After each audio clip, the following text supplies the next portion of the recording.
ನಮಸ್ಕಾರ. News 18 digital ಕಂಟೆಂಟ್ಗೆ ಸ್ವಾಗತ. ನಾನು ಎಂ ನಂದೀಶ್, ಚಾಮರಾಜನಗರ. ಏನು ಆಗಸ್ಟ್ 15ನೇ ತಾರೀಕು ಚಾಮರಾಜನಗರ ಜಿಲ್ಲೆ ಕಾವೇರಿ ವನ್ಯಧಾಮದಲ್ಲಿ ಎನ್ಕೌಂಟರ್ ಪ್ರಕರಣ ನಡೀತು, ಅದು ದಿನೇ ದಿನೇ ಹೊಸ ತಿರುವುಗಳನ್ನು ಪಡೆದುಕೊಳ್ತಾ ಇದೆ. ಒಂದು ಕಡೆ ಕಾಡಿಗೆ ಹೋಗಿದ್ದವರು ಬೇಟೆಗಾರರಲ್ಲ, ರೈತರು ಅನ್ನೋ ವಾದ ಕುಟುಂಬಸ್ಥರು ಮತ್ತು ಗ್ರಾಮಸ್ಥರಿಂದ ಕೇಳಿಬರ್ತಾ ಇದೆ. ಆದರೆ ಅವರು ಬೇಟೆಗಾರರೇ ಹೊರತು ರೈತರಲ್ಲ ಅನ್ನೋ ವಾದ ಅರಣ್ಯ ಇಲಾಖೆಯಿಂದ ಕೇಳಿಬರ್ತಾ ಇದೆ. ಯಾವುದು ಸತ್ಯ ಯಾವುದು ಮಿಥ್ಯ ಅನ್ನೋದ್ರ ಬಗ್ಗೆ ತನಿಖೆಯಿಂದಷ್ಟೇ ಗೊತ್ತಾಗಬೇಕಾಗಿದೆ. ಈ ಬಗ್ಗೆ ಈಗಾಗಲೇ ಮೆಜಿಸ್ಟ್ರಿಯಲ್ ತನಿಖೆಗೆ ಜಿಲ್ಲಾಧಿಕಾರಿ ಆದೇಶ ಮಾಡಿ ಕೊಳ್ಳೇಗಾಲ ಉಪವಿಭಾಗಾಧಿಕಾರಿ ದಿನೇಶ್ ಕುಮಾರ್ ಮೀನಾ ಅವರನ್ನ ತನಿಖಾಧಿಕಾರಿಗೆ ನೇಮಿಸಿದೆ.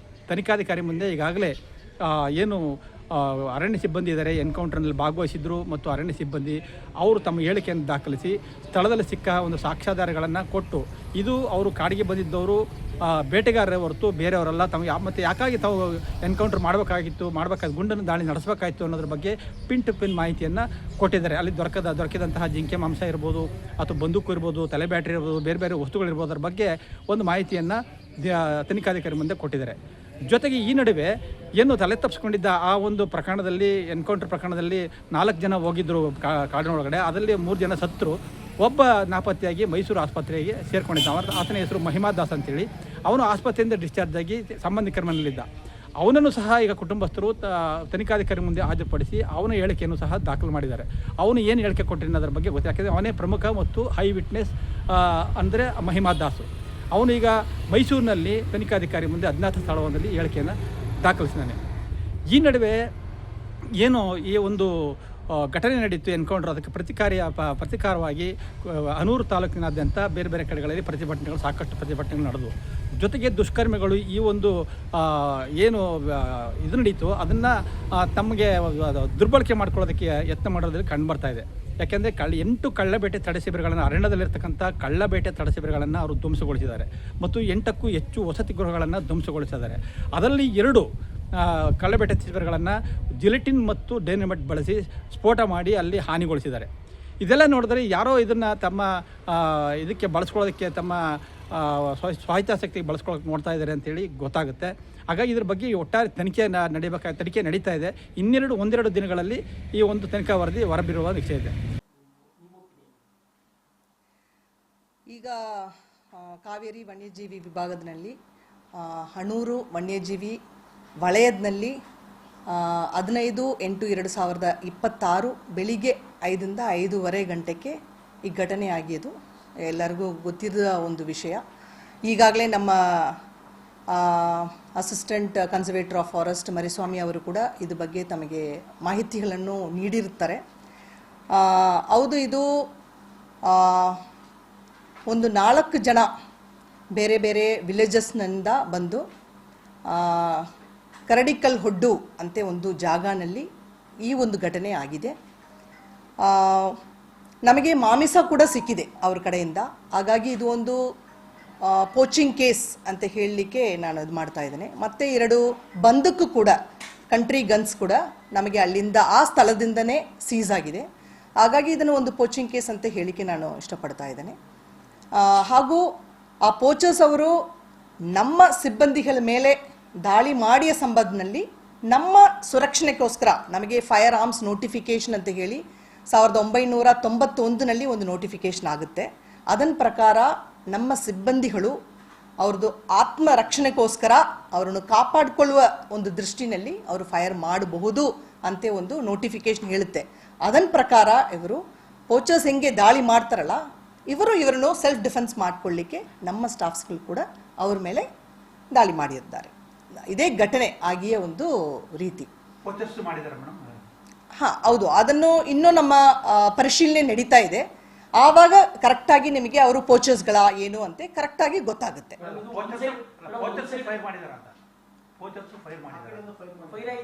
ಹೌದು, ಅವ್ರ ಕಡೆಯಿಂದ ಫಸ್ಟ್ ನಮ್ಮ ಮೇಲೆ ದಾಳಿಯಾಗಿಯ ರೀಸನೆ ನಾವು ಅವ್ರ ಮೇಲೆ ಮಾಡಿದ್ವಿ. ನಮ್ಮದು ಪ್ರಕಾರ ನನ್ನ ಸಿಬ್ಬಂದಿಗಳು ಏನು ಹೇಳಿದಾರೋ ಅದನ್ನೇ ಹೇಳಲಿಕ್ಕೆ ಕೊಡ್ಲಿಕ್ಕೆ ಆಗುತ್ತೆ. ಬಾಕಿ ಉಳಿದದು ಬೇರೆ ಬೇರೆ ಹಂತದಲ್ಲಿ ತನಿಖೆ ನಡೀತಾ ಇದೆ. ಅದರಲ್ಲಿ ಏನು ಲಾಸ್ಟ್ ಫೈನಲ್ ಬರ್ತದೋ ನೋಡೋಣ. ಬಟ್ ನನ್ನ ಅಧಿಕಾರಿಗಳು, ನನ್ನ ಸಿಬ್ಬಂದಿಗಳು ನನ್ನ ಹತ್ರ ಕೊಟ್ಟ ಮಾಹಿತಿ ಪ್ರಕಾರ ನಾನು ಈ ಹೇಳಿಕೆಯನ್ನು ಕೊಡ್ತಾ ಇದ್ದೇನೆ. ಅಂದರೆ ಅವ್ರ ಕಡೆಯಿಂದ, ಪೋಚರ್ಸ್ ಕಡೆಯಿಂದ ದಾಳಿ ಆಗಿದೆ. ಆ ರೀಸನ್ ನಮ್ಮ ಸಿಬ್ಬಂದಿಗಳು ಕೂಡ ಒಂದು ಆತ್ಮರಕ್ಷಣೆಗೋಸ್ಕರ ಈ ದಾಳಿಯನ್ನು ಮಾಡಿದ್ದಾರೆ ಅವರು. ಈಗ ನೋಡಿ, ಈ ಘಟನೆ ಆಗಿದ್ದು 15/8/2026 ಈ ಘಟನೆ ಆಗಿದೆ. ಈ ಘಟನೆ ಆಗಿಯ ನಂತರದಿಂದ ನಿನ್ನೆವರೆಗೆ, ನಿನ್ನೆ ಅಂದರೆ 19/8/2026 ನಮಗೆ ಒಟ್ಟಾರ 7 ಆಂಟಿ ಪೋಚಿಂಗ್ ಕ್ಯಾಂಪ್ಸ್ಗಳನ್ನು ದಾಳಿ ಮಾಡಿದ್ದಾರೆ. ಅದರಲ್ಲಿ ಒಂದು 2 ಆಂಟಿ ಪೋಚಿಂಗ್ ಕ್ಯಾಂಪ್ಸ್ಗಳು ತುಂಬನೇ ನಾಶವಾಗಿದೆ. ಅದು ಬಿಟ್ಟು 9 ನಮ್ಮ ಸಿಬ್ಬಂದಿಗಳದ್ದು ಕ್ವಾರ್ಟರ್ಸ್ಗಳನ್ನು ಕೂಡ ಡ್ಯಾಮೇಜ್ ಮಾಡಿದ್ದಾರೆ. ಮತ್ತೆ ಒಂದು ಜೀಪನ್ನು ಡ್ಯಾಮೇಜ್ ಮಾಡಿದ್ದಾರೆ. ಇದು ಬಿಟ್ಟು ಇದು ಕಾವೇರಿ ವನ್ಯಜೀವಿ ವಿಭಾಗದಲ್ಲಿ ಆಗಿಯ ಒಂದು ಘಟನೆ. ಆದ್ರೂ ಸಹ ನಿನ್ನೆ ಮೊನ್ನೆ ನೋಡಿದರೆ ಮಲೆಮಹದೇಶ್ವರ ವನ್ಯಜೀವಿ ವಿಭಾಗದಲ್ಲಿ ಇರುವ ಸಿಲ್ವಿಪುರ ಆಂಟಿ ಪೋಚಿಂಗ್ ಕ್ಯಾಂಪ್ ಅದನ್ನು ಕೂಡ ಡ್ಯಾಮೇಜ್ ಮಾಡಿದ್ದಾರೆ. ಮತ್ತು ಅದರಿಂದ ಪಕ್ಕ ಇರುವ ನಮ್ಮ ಫಾರೆಸ್ಟ್ಗೆ ಒಂದು ಬೆಂಕಿ ಕೊಟ್ಟು ಒಂದು ಅಂದಾಜು 2 ಹೆಕ್ಟೇರ್ ಏರಿಯಾವನ್ನು ಕೂಡ ನಾಶ ಮಾಡಿದ್ದಾರೆ. ಸೊ ಇದು ಸಂಬಂಧಪಟ್ಟು ನಾವು ಈಗಾಗಲೇ ಪೊಲೀಸ್ನವರಿಗೆ ಕಂಪ್ಲೇಂಟ್ಸ್ಗಳನ್ನು, ನಮ್ಮ ಜುರಿಸ್ಟಿಕ್ಷನಲ್ ರೇಂಜ್ ಫಾರೆಸ್ಟ್ ಆಫೀಸರ್ಸ್ ಅವರು ಈಗಾಗಲೇ ಕಂಪ್ಲೇಂಟು ಕೊಟ್ಟಿದ್ದಾರೆ. ಆ ಕಂಪ್ಲೇಂಟ್ ಮೇಲೆ ಪೊಲೀಸ್ನವರು ಕೂಡ FIR ದಾಖಲಾಗಿದೆ. ಆ FIR ಸಂಬಂಧಪಟ್ಟು ಅವರು ತನಿಖೆ ಹಂತದಲ್ಲಿ ಇದೆ. ಅದರಲ್ಲಿ ಅವರು ಹೇಳಬೇಕಾಗ್ತದೆ ಯಾವ ರೀತಿಯಿಂದ ಡ್ಯಾಮೇಜ್ ಆಗಿದೆ, ಯಾರು ಬಂದಿದ್ದಾರೆ, ಏನು ಅಂತೆ ಅವರೇ ನಮಗೆ ಹೇಳಬೇಕಾಗ್ತದೆ. ಜೀಪ್ ಸಂಬಂಧಪಟ್ಟು ಮಾತ್ರ ಯಾರು ದಾಳಿ ಮಾಡಿದ್ದಾರೆ ಅಂತ ನಮ್ಮ ಹತ್ರ ಮಾಹಿತಿ ಇದೆ. ಅವರು ಹೆಸರಿನಲ್ಲೇ ಅದು FIR ಕೂಡ ದಾಖಲಾಗಿದೆ. ನಾನು ಸ್ಥಳಕ್ಕೆ ಪರಿಶೀಲನೆ ಮಾಡಿದ್ದೇನೆ. 18/8/2026 ನಾನು ಸ್ಪಾಟ್ಗೆ ಹೋಗಿದ್ದೇನೆ. ದಾಳಿ ಎಲ್ಲಿ ಆಗಿದೋ ಅದನ್ನು ನನ್ನ ಸಿಬ್ಬಂದಿಗಳ ಜೊತೆಗೆ ಹೋಗಿ ನಾನು ಪರಿಶೀಲನೆ ಮಾಡಿದ್ದೇನೆ. ಮಾಡಿ ವಾಪಸ್ ಬರುವ ಸಂದರ್ಭದಲ್ಲಿ ಕೂಡ ಒಂದು ಆಂಟಿ ಪೋಚಿಂಗ್ ಕ್ಯಾಂಪ್ ಬೇಟೆಕಲ್ ಗುಡ್ಡ ಅಂತೆ ಒಂದು ಆಂಟಿ ಪೋಚಿಂಗ್ ಕ್ಯಾಂಪ್ನನ್ನು ಕೂಡ ನಾನು ಪರಿಶೀಲನೆ ಮಾಡಿದ್ದೇನೆ. ಅಲ್ಲಿ ಏನೋ ಯಾವ ಮಟ್ಟಕ್ಕೆ ನಾಶ ಮಾಡಿದ್ದಾರೆ ಅಂತಲೂ ಕೂಡ ನಾನು ಪರಿಶೀಲನೆ ಮಾಡಿ ಬಂದಿದ್ದೇನೆ. ಖಂಡಿತವಾಗಿ ಇದು ಒಂದು ದೊಡ್ಡ ಒಂದು ಹಿಲ್ಲಿ ಏರಿಯಾ, ಅದು ಒಂದು ರಾಕ್ ಮೇಲೆ ಅವರು ಇರ್ತಾರೆ, ಕೆಳಗಿಂದ ನಮ್ಮ ಸಿಬ್ಬಂದಿ ಹೋಗ್ತಾರೆ, ಆ ಥರ ಒಂದು ಘಟನೆ ಆಗಿದೆ. ಸೊ ಹಂಗಿರುವಾಗ ನಮ್ಮ ಸಿಬ್ಬಂದಿಗಳದ್ದು ರಕ್ಷಣೆ ಖಂಡಿತವಾಗಿ ಅಲ್ಲಿ ಒಂದು ಇದಾಗ್ತದೆ. ಸೊ ಹಾಗಾಗಿ ಅವರು ಮಾಡುವಾಗ ಇವರು ಕೌಂಟರ್ ಫೈರ್ ಕೊಟ್ಟಿದ್ದಾರೆ ಅಂತ ಹೇಳಲಿಕ್ಕೆ ನಾನು ಇಷ್ಟಪಡ್ತೇನೆ. ಯಾಕಂದರೆ ಆ ಸ್ಥಳ ಆ ಥರ ಇದೆ. ಆ ಒಂದು ಸ್ಥಳದಲ್ಲಿ ಅವ್ರಿಗೆ ಅಷ್ಟು ಗಂಟೆಗೆ ಏನು ಮಾಡಲಿಕ್ಕೆ ಬಂದಿದ್ದಾರೆ ಅಲ್ವಾ, ಎಲ್ಲರಿಗೂ ಇರುವ ಒಂದು ಪ್ರಶ್ನೆ ಅದು ಬೆಳಗಿನ ಜಾವದಲ್ಲಿ. ಸೊ ಹಾಗಾಗಿ ಆ ಸ್ಥಳ ನೋಡುವಾಗ ಖಂಡಿತವಾಗಿ ನಮ್ಮ ಸಿಬ್ಬಂದಿಗಳು ಅವರು ಸೆಲ್ಫ್ ಡಿಫೆನ್ಸ್ಗೋಸ್ಕರನೇ ಈ ಫೈರನ್ನು ಮಾಡುವ ರೀತಿಯಲ್ಲಿ ನನಗೆ ಅನಿಸ್ತಾ ಇದೆ. ಬಟ್ ಆದರೆ ಮೆಜಿಸ್ಟೀರಿಯಲ್ ಎನ್ಕ್ವೈರಿ ನಡೀತಾ ಇದೆ. ಅದರಲ್ಲಿ ಕೂಡ ಏನು ರಿಪೋರ್ಟ್ ಕೊಡ್ತಾರೆ ಅಂತ ನಾವು ನೋಡಬೇಕಾಗ್ತದೆ. ಈ ನಡುವೆ ತಮಿಳುನಾಡು ಸರ್ಕಾರ ಸಹ ಮೃತಪಟ್ಟವರು ತಮಿಳರು ಎಂಬ ಕಾರಣಕ್ಕೆ ತಲಾ 10 ಲಕ್ಷ ರೂಪಾಯಿ ಒಂದು ಪರಿಹಾರವನ್ನು ಘೋಷಣೆ ಮಾಡಿದೆ. ಇಲ್ಲಿ ಪ್ರಶ್ನೆ ಅಷ್ಟೇ, ಅವರು ತಮಿಳರು ಅನ್ನೋ ಕಾರಣಕ್ಕೆ ಪರಿಹಾರ ಕೊಟ್ಟರೋ ಸರಿ ಇಲ್ಲ. ಯಾಕೆಂದರೆ ಅವರು ಕನ್ನಡಿಗರು. ಕರ್ನಾಟಕ ಸರ್ಕಾರವೇ ಅವ್ರಿಗೆ ಪರಿಹಾರ ಕೊಡುವಷ್ಟು ಶಕ್ತವಾಗಿದೆ. ತಮಿಳುನಾಡು ಸರ್ಕಾರ ಏನು ಕೊಡಬೇಕಾದದ್ದಿಲ್ಲ. ತಮಿಳರು ಅನ್ನೋ ಕಾರಣಕ್ಕೆ ಇಲ್ಲಿ ಭಾಷೆ ವಿಚಾರ ತರೋದು ಸರಿ ಇಲ್ಲ. ಎಷ್ಟು ಮಟ್ಟಿಗೆ ಸರಿ ಇದು? ಮಾನವೀಯತೆ ದೃಷ್ಟಿಯಿಂದ ಕೊಟ್ಟಿದ್ರು ಒಪ್ಕೊಳ್ಳೋಣ. ಆದರೆ ಈ ತಮಿಳುನಾಡು ಸರ್ಕಾರ ಇದರಲ್ಲಿ ಮೂಗು ತೋರಿಸಿ ಇದರ ಪ್ರಕರಣದ ಬಗ್ಗೆ ತನಿಖೆ ಆಗಬೇಕು ಅಂತೇಳಿ ಒತ್ತಾಯ ಮಾಡ್ತಾರೆ, ಸರಿ ಇಲ್ಲ ಅನ್ನೋ ವಾದವನ್ನು ಕರ್ನಾಟಕ ಸರ್ಕಾರ ಮುಖ್ಯಮಂತ್ರಿಗಳಿಗಾಗಲೇ ಹೇಳಿದ್ದಾರೆ. ನಮ್ಮ ಚಾಮರಾಜನಗರ ಜಿಲ್ಲೆಯ ಕಾವೇರಿ ವನ್ಯಜೀವಿಧಾಮಲ್ಲಿ 15/8/26 ಬೇಟೆಗಾರರನ್ನು ಶೂಟೌಟ್ ಮಾಡೋದ್ರ ಮುಖಾಂತರ 3 ಜನರು ಸಾವನ್ನಪ್ಪಿದ್ದಾರೆ.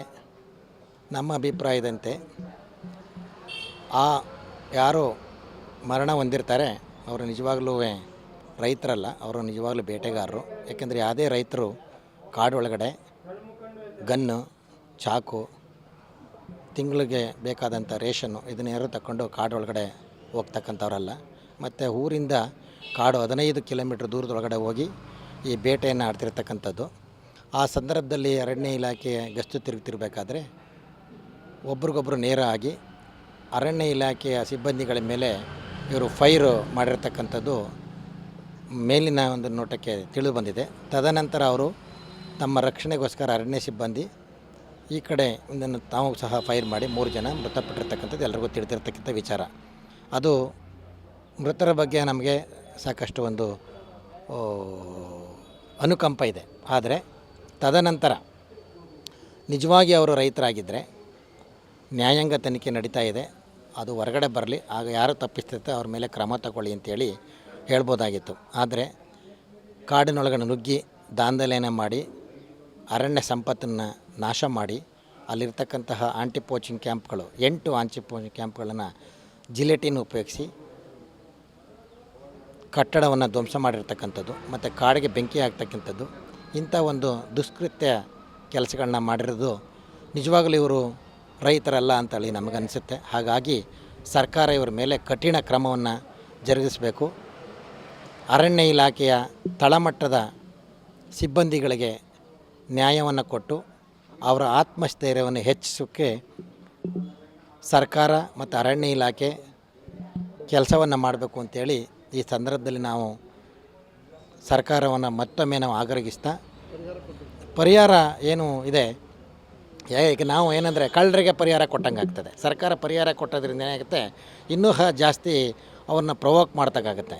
ಹಾಗಾಗಿ ನಾವು ತಿಳಿದಿರತಕ್ಕಂತಹ ವಿದ್ಯಾವಂತರು ನಮ್ಮ ರಾಷ್ಟ್ರದ ಮತ್ತು ರಾಜ್ಯದ ನಮ್ಮ ಜಿಲ್ಲೆಯ ಒಂದು ಹೆಮ್ಮೆ, ಇಷ್ಟು ಕಾಡು 52% ಕಾಡು ಇಟ್ಕೊಂಡು ಅದರಲ್ಲಿ 2500ಕ್ಕೂ ಹೆಚ್ಚು ಆನೆಗಳು, 250ಕ್ಕೂ ಹೆಚ್ಚು ಹುಲಿಗಳು, ಬೇರೆ ಬೇರೆ ಜಾತಿಯ ಪ್ರಾಣಿ ಪಕ್ಷಿಗಳು ಎಲ್ಲ ಇರ್ತಕ್ಕಂಥದ್ದು ನಮ್ಮ ಜಿಲ್ಲೆಯ ಒಂದು ಹೆಮ್ಮೆ ಅಂತ ನಾವು ಹೇಳ್ಬೋದು. ಅಂಥ ಒಂದು ರಾಷ್ಟ್ರದ ಸ್ವತ್ತನ್ನು ಕಾಪಾಡ್ತಕ್ಕಂಥದ್ದು ನಮ್ಮೆಲ್ಲರ ಜವಾಬ್ದಾರಿ ಇದೆ. ಅರಣ್ಯ ಇಲಾಖೆದ ಮಾತ್ರ ಅಲ್ಲ, ಸಾರ್ವಜನಿಕರು ಸಹ ಈ ಒಂದು ಸಂರಕ್ಷಣೆ, ಕಾಡು ಮತ್ತು ಕಾಡಲ್ಲಿರ್ತಕ್ಕಂಥ ವನ್ಯಜೀವಿಗಳನ್ನ ಸಂರಕ್ಷಣೆ ಮಾಡಲಿಕ್ಕೆ ನಾವೆಲ್ಲರೂ ಸಹ ಅರಣ್ಯ ಇಲಾಖೆಯ ಜೊತೆ ಸಹಕಾರ ಮಾಡಬೇಕು ಅಂತೇಳಿ ಈ ಸಂದರ್ಭದಲ್ಲಿ ಹೇಳ್ತಾ, ಈಗಾಗಲೇ ಮ್ಯಾಜಿಸ್ಟ್ರೇಟ್ ಪವರ್ಗೆ ಸರ್ಕಾರ ಮ್ಯಾಜಿಸ್ಟ್ರೇಟ್ ಒಂದು ಎನ್ಕ್ವೈರಿ ನಡೀತಾ ಇದೆ. ಆ ಎನ್ಕ್ವೈರಿಯಲ್ಲಿ ಯಾರು ತಪ್ಪು ಬರ್ತದೆ ಅವ್ರಿಗೆ ಶಿಕ್ಷೆ ಆಗಲಿ, ಅದಕ್ಕೂ ಮೊದಲೇ ಪರಿಹಾರನ ಘೋಷಣೆ ಮಾಡ್ತಕ್ಕಂಥದ್ದು ಇದೆಲ್ಲರೂ ಬಹಳ ತಪ್ಪು. ಮತ್ತು ಹಾಗೆ ಯಾರೋ ಒಬ್ಬರು ತಮಿಳು ಮಾತಾಡ್ತಾರೆ ಅಂತೇಳಿ ಬೇರೆ ಒಂದು ರಾಜ್ಯದ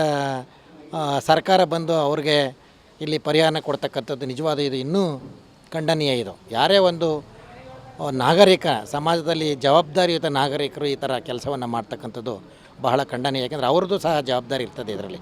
ಹಂಗಾಗಿ ತಕ್ಷಣ ಇವ್ರ ಮೇಲೆ ಕಠಿಣ ಕ್ರಮ, ಯಾರು ರಾಷ್ಟ್ರದ ಸ್ವತ್ತನ್ನು ಸಂಪತ್ತನ್ನು ಹಾಳು ಮಾಡ್ತಾಯಿದ್ದಾರೆ ಅವ್ರ ಬಗ್ಗೆ ಕಠಿಣ ಕ್ರಮವನ್ನು ಸರ್ಕಾರ ಜರುಗಿಸಬೇಕು ಅಂತೇಳಿ ಸಂದರ್ಭದಲ್ಲಿ ಹೇಳ್ತಾ, ನಮ್ಮ ಸ್ಥಳೀಯ ರೈತರು ಕೂಡ, ಯಾಕೆಂದರೆ ಭಾಷೆ ಮೇಲೆಲ್ಲ ನಮ್ಮವರು ತಮಿಳು ಭಾಷೆ ಆಡಿದ್ರು ಅಂತೇಳಿ ಅವರು ತಮಿಳ್ನಾಡಿನವ್ರು ಆಗಲ್ಲ. ನಮ್ಮಲ್ಲಿ ಆಧಾರ್ ಕಾರ್ಡ್ ಇದೆ, ವೋಟರ್ ಐ ಡಿ ಇದೆ, ಜಮೀನಿದೆ, ಮನೆ ಇದೆ, ಇಲ್ಲೇ ನೀರು ಕುಡಿತಾರೆ, ಎಲ್ಲ ಇದ್ದಾರೆ. ತಮಿಳ್ನಾಡಿಂದ ಸಪೋರ್ಟ್ ಬರೋದು ಯಾಕೆ? ಅದು ನಮ್ಮ ಕರ್ನಾಟಕಕ್ಕೆ ಶಕ್ತಿ ಇಲ್ವಾ ಅವ್ರಿಗೆ ಸಹಾಯ ಮಾಡ್ತಕ್ಕಂಥದ್ದು? ಹಂಗಾಗಿ ನಿಜವಾಗಲೂ ಇದು ತಮಿಳುನಾಡು ಸರ್ಕಾರ ಅವ್ರಿಗೆ ಒತ್ತಾಸೆ ಕೊಡೋದು ಪ್ರೊವೋಕ್ ಮಾಡ್ತಿರ್ತಕ್ಕಂಥದ್ದು ಖಂಡನೀಯ. ಇದ್ರ ಬಗ್ಗೆ ಅವ್ರ ಮೇಲೆ ಕಠಿಣ ಕ್ರಮವನ್ನು ಜರುಗಿಸಬೇಕು. ಮತ್ತು ಇದು ನಮ್ಮ ಕಾಡಿನ 2500 ಸ್ಕ್ವೇರ್ ಕಿಲೋಮೀಟ್ರ್ ಕಾಡನ್ನು ಸಂರಕ್ಷಣೆ ಮಾಡಲಿಕ್ಕೆ ಖಂಡಿತ ನಮ್ಮ ಅರಣ್ಯ ಇಲಾಖೆಯಿಂದಲೂ ಸಹ ಸಾಧ್ಯ ಇಲ್ಲ. ನಮ್ಮ ಸ್ಥಳೀಯ ಜನರು, ನಮ್ಮ ಸ್ಥಳೀಯ ರೈತರು, ಕಾಡಿನಲ್ಲಿ ಸಿಗ್ತಕ್ಕವರು, ಕಾಡಿನ ಒಳಗಡೆ ಇರತಕ್ಕಂಥವರ ಸಹಕಾರ ಮುಖ್ಯ. ಕಾಡಿನ ಸಂರಕ್ಷಣೆ, ಕಾಡಿನ ಪ್ರಾಣಿಗಳ ಸಂರಕ್ಷಣೆ, ವನ್ಯಜೀವಿಗಳ ಸಂರಕ್ಷಣೆ ಜನರಿಂದನೇ ಆಗಬೇಕು ಅಂತೇಳಿ ಈ ಸಂದರ್ಭದಲ್ಲಿ ನಾನು ಒಟ್ಟಾರೆ ಈ ಪ್ರಕರಣದ ಬಗ್ಗೆ 1-2 ದಿನಗಳಲ್ಲಿ ತನಿಖೆ ಪೂರ್ಣಗೊಂಡು ತನಿಖಾ ವರದಿ ಜಿಲ್ಲಾಧಿಕಾರಿಗಳಿಗೆ ಸಲ್ಲಿಕೆ ಆಗುತ್ತೆ. ಜಿಲ್ಲಾಧಿಕಾರಿಗಳು ಸರ್ಕಾರ ಕೊಡ್ತಾರೆ, ಸರ್ಕಾರ ಅದನ್ನು ಬಿಡುಗಡೆ ಮಾಡುತ್ತೆ. ಅಲ್ಲಿ ತಪ್ಪಿತಸ್ಥರು ಯಾರು ಅನ್ನೋದ್ರ ಬಗ್ಗೆ ಗೊತ್ತಾಗುತ್ತೆ. ಆದರೆ ಈ ತನಿಖಾ ಏನು ಮೆಜಿಸ್ಟ್ರೇಟ್ ತನಿಖೆ ಇದೆ ಅದನ್ನು ಆ ಕುಟುಂಬಸ್ಥರು ಮತ್ತು ಗ್ರಾಮಸ್ಥರು ಒಪ್ತಾ ಇಲ್ಲ. ಇದು ಸರ್ಕಾರದ ಪರ ಇರುತ್ತೆ ಹೊರತು ತಮ್ಮ ಪರ ಇರೋದಿಲ್ಲ. ಹಾಗಾಗಿ ನಮಗೆ ಮ್ಯಾಜಿಸ್ಟ್ರೇಟ್ ತನಿಖೆ ಬಗ್ಗೆ ನಂಬಿಕೆ ಇಲ್ಲ. ಹಾಗಾಗಿ ಹೈಕೋರ್ಟ್ ನ್ಯಾಯಮೂರ್ತಿಗಳ ನೇತೃತ್ವದಲ್ಲಿ ಒಂದು ನ್ಯಾಯಾಂಗ ತನಿಖೆ ಆಗಬೇಕು. ಮತ್ತು ನಮ್ಮ ಕುಟುಂಬಗಳು ಏನು ಆಧಾರ ಸ್ತಂಭಗಳಿದ್ದು ಅವನ್ನ ಕಳೆದುಕೊಂಡು ಅನಾಥರಾಗಿದ್ದೇವೆ, ನಮಗೆ 2 ಕೋಟಿ ರೂಪಾಯಿ ಪರಿಹಾರ ಸಿಗಬೇಕು. ಜೊತೆಗೆ ನಮ್ಮ ಕುಟುಂಬಗಳಿಗೆ ಒಂದು ಸರ್ಕಾರಿ ಉದ್ಯೋಗ ಸಿಗಬೇಕು. ಅದ್ರ ಜೊತೆಗೆ ಏನು ಎನ್ಕೌಂಟರ್ನಲ್ಲಿ ಅಮಾಯಕರನ್ನ ಬಲಿ ಪಡೆದ್ರು ಅಂತ ಅವರು ಹೇಳ್ತಾ ಇದ್ದಾರೆ. ಅವರನ್ನು ಏನು ಎನ್ಕೌಂಟರ್ನಲ್ಲಿ ಭಾಗವಹಿಸಿದ್ರು ಅರಣ್ಯ ಸಿಬ್ಬಂದಿ, ಅವ್ರನ್ನ ಸೇವೆಯಿಂದ ವಜಾ ಮಾಡಬೇಕು. ಹಾಗಾದರೆ ಮಾತ್ರ ನಮ್ಗೆ ನ್ಯಾಯ ಸಿಗುತ್ತೆ ಅಂತೇಳಿ ಪಟ್ಟು ಹಿಡಿದು ಕೂಡ್ತಿದ್ದಾರೆ. ಅವ್ರು ಫಾರೆಸ್ಟ್ಗೆ ಹೋಗಿದ್ರ ಅಂತ ಅವ್ರು ಹೇಳ್ತಾರೆ. ಅವ್ರು ಹೋಗ್ಬಿಟ್ರು. ಮಲಗಿರುವಾಗ ಯಾಕೆ ಆ ಥರ ಶೂಟ್ ಮಾಡಬೇಕು? ತಪ್ಪಾಗಿದ್ರೆ ಕರ್ಕೊಂಬರ್ಬೇಕು ತಾನೆ ಸ್ಟೇಷನ್ಗೆ. ಯಾಕೆ ಆ ಥರ ಶೂಟ್ ಮಾಡಕ್ಕೆ ಯಾರು ಅವ್ರಿಗೆ ರೂಲ್ಸ್ ಕೊಟ್ಟಿದ್ದು, ರೈಸ್ ಕೊಟ್ಟಿದ್ದು? ಕಾನೂನು ಏನಿದೆ ಅವ್ರಿಗೆ ಕಾನೂನು? ಹಂಗೆ ಶೂಟ್ ಮಾಡಿದ್ರು ಏನಾದ್ರು ತಪ್ಪಾಗಿ ಕಾಲಿನ ಕೆಳಗಡೆ ಶೂಟ್ ಮಾಡ್ಬೇಕು. ಅವರು ಯಾರು ಆ ಥರ ಶೂಟ್ ಮಾಡಕ್ಕೆ ಹೇಳಿದ್ದು? ನಮ್ಮ ಮಕ್ಳು ಸಾಯಿಸ್ಬಿಟ್ರಲ್ಲ. ನಮ್ಮ ಮಕ್ಕಳಿಗೆ ಅಪ್ಪ ಅಂತ ಕೇಳ್ತಾರಲ್ಲ, ಯಾರು ಕರ್ಕೊಂಬರ್ತಾರೆ ಇವಾಗ? ನಮ್ಗೆ ಗಂಡನ ಹಂಗಿತ್ತ ಕರ್ಕೊಂಬರ್ಬೇಕು, ಹೆಂಗಿದ್ರೆ ಹಂಗೆ ಕರ್ಕೊಂಬರ್ಬೇಕು. ಅವ್ರು ಆ ಥರ ತಪ್ಪೇ ಮಾಡಿದ್ರು, ಗಾಡಿಗೆ ಹೋಗಿದ್ರು ಸರಿ, ಮಲಗಿದ್ರು ಯಾಕೆ ಶೂಟ್ ಮಾಡ್ಬೇಕು? ಏನ್ ಮಾಡ್ಬಿಟ್ರು ಅವರು? ಹೋಗಿದ್ರ ನನಗೆ ಗೊತ್ತಿಲ್ಲ. ನಾನು ಊರಿಗೆ ಹೋಗಿದ್ದು ಅವ್ರು ಹೇಳ್ತಾರೆ ಕಾಡಿಗೆ ಬಂದಿಂದ ಶೂಟ್ ಕಾಡಲ್ಲೇ ಇದ್ರೆ ಪರವಾಗಿಲ್ಲ, ತಪ್ಪು ಕರ್ಕೊಂಬರ್ಬೇಕು ತಾನೆ ಸ್ಟೇಷನ್ಗೆ. ನಾವ್ ಏನ್ ಬೇಕಲ್ಲಿ ಮಾತಾಡ್ತೀವಿ, ತಪ್ಪಾಗಿದ್ರೆ ತಪ್ಪು, ಶಿಕ್ಷೆ ಏನಾದ್ರು ಕೊಡಿ. ಯಾಕೆ ಎರಡು ಹೆಣ್ಮಕ್ಳು ಅವರೇ ಸಂಪಾದನೆ ಮಾಡ್ಕೊಂಡು ನಾವೆಲ್ಲ ಕುಟುಂಬದಲ್ಲಿ ಇದ್ದಿದ್ದು. ಒಟ್ಟಾರೆ ಇನ್ನೊಂದೆರಡು ದಿನಗಳಲ್ಲಿ ತನಿಖಾ ವರದಿ ಬರುತ್ತೆ, ನಂತರ ಯಾವ ರೀತಿ ಪ್ರತಿಕ್ರಿಯೆ ವ್ಯಕ್ತ ಆಗ್ತವೆ ಅಂತ ಗೊತ್ತಾಗುತ್ತೆ. ಜೊತೆಗೆ ಈ ನಡುವೆ ಏನು ಪ್ರತಿಕಾರದ ಪ್ರತಿಭಟನೆಗಳು ನಡೆದು ಅನೂರು ಭಾಗದಲ್ಲಿ, ಅದರಲ್ಲಿ ಕೆಲವು ದುಷ್ಕರ್ಮಿಗಳು ಸಹ ಭಾಗವಹಿಸಿರೋದು ಇತ್ತೀಚೆಗೆ ಒಂದೊಂದಾಗಿ ಬಯಲಿಗೆ ಬರ್ತಾ ಇದೆ. ಏನು ಪಚ್ಚೆದೊಡ್ಡಿ ಅರಣ್ಯದಲ್ಲಿ ಹೆಬ್ಬುಲಿಯನ್ನು ತುಂಡಾಗಿ ಕತ್ತರಿಸಿದ್ದ ಗಂಗನದೊಡ್ಡಿಯ ಒಬ್ಬ ವ್ಯಕ್ತಿ, ಅವನು ಸಹ ಪ್ರತಿಭಟನೆಯಲ್ಲಿ ಭಾಗವಹಿಸಿದ್ದಾನೆ. ಆ ಥರದ್ದು ಬೇಕಾದಷ್ಟು ಜನ ಭಾಗವಹಿಸಿ ತಮ್ಮ ಬೇಳೆಕಾಳುಗಳನ್ನು ಬೇಯಿಸ್ಕೊಳ್ಳೋದಕ್ಕೆ ಪ್ರಯತ್ನ ಪಟ್ಟಿದೆ ಮತ್ತು ಇಡೀ ವ್ಯವಸ್ಥೆಯನ್ನು ತಮ್ಮ ಕಪಿಮುಷ್ಟಿಯಲ್ಲಿ ಇಟ್ಕೊಳ್ಳೋದಕ್ಕೆ ನೋಡ್ತಾ ಇದ್ದಾರೆ ಅನ್ನೋದರ ಒಂದು ಆರೋಪ ಕೇಳಿಬರ್ತಾ ಇದೆ. ಹಾಗಾಗಿ ಈ ಒಂದು ಅವರು ಜೊತೆಗೆ ಇವರು ಏನು ತನಿಖಾ ವರದಿ ಇದೆ, ತನಿಖಾ ವರದಿ ಬರೋಕ್ಕೂ ಮೊದಲೇ ಈ ಥರದ ಒಂದು ಪರಿಹಾರ ಕೊಟ್ಟದ್ದು ಸರಿ ಇಲ್ಲ, ತನಿಖಾ ವರದಿ ಬಂದ ನಂತರ ಅವರು ರೈತರು ಅಲ್ಲೂ ಅನ್ನೋದ್ರ ಬಗ್ಗೆ ತಿಳ್ಕೊಂಡು ನಂತರ ಪರಿಹಾರ ಘೋಷಣೆ ಮಾಡಬೇಕಾಗಿತ್ತು. ರೈತರಾಗಿದ್ದರೆ ಪರಿಹಾರ ಘೋಷಣೆ ಮಾಡಲಿ, ಬೇಟೆಗಾರರಾಗಿದ್ದರೆ ಯಾಕೆ ಕೊಡಬೇಕು ಅನ್ನೋ ವಾದವು ಸಹ ಕೇಳಿಬರ್ತಾಯಿದೆ. ಈ ಎಲ್ಲದಕ್ಕೆ ಉತ್ತರ ಇನ್ನೊಂದು 2 ದಿನಗಳಲ್ಲಿ ಬರುವಂತಹ ಮ್ಯಾಜಿಸ್ಟ್ರೇಟ್ ತನಿಖೆಯ ವರದಿ, ಅದನ್ನು ಕಾದು ನೋಡಬೇಕಾಗಿದೆ. ಸರ್ಕಾರ ಯಾವ ರೀತಿ ಅದನ್ನು ತೆಗೆದುಕೊಳ್ಳುತ್ತೆ, ಮತ್ತೆ ಏನೋ ನ್ಯಾಯಾಂಗ ತನಿಖೆಗೆ ವಹಿಸುತ್ತಾ ಅಥವಾ ಅದನ್ನೇ ಒಪ್ಕೊಳುತ್ತಾ, ಮತ್ತು ಗ್ರಾಮಸ್ಥರು ಒಪ್ಕೊಳ್ತಾರ, ಅವರ ನಿಲುವೇನು ಮುಂದೆ ಅನ್ನೋದನ್ನು ನಾವು ಕಾದು ನೋಡಬೇಕಾಗಿದೆ. SM Nandish, news 18, Chamarajanagar.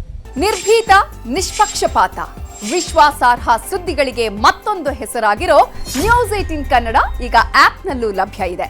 ದಯವಿಟ್ಟು ಇಲ್ಲಿರೋ QR ಕೋಡ್ ಅನ್ನು ಸ್ಕ್ಯಾನ್ ಮಾಡಿಕೊಂಡು ಆಪ್ ಡೌನ್ಲೋಡ್ ಮಾಡೋದಕ್ಕೆ ಮರಿಬೇಡಿ. ನಿಮ್ಮ ಬೆಂಬಲ ಹೀಗೆ ಸದಾ ನಮ್ಮೊಂದಿಗಿರಲಿ. ಧನ್ಯವಾದ.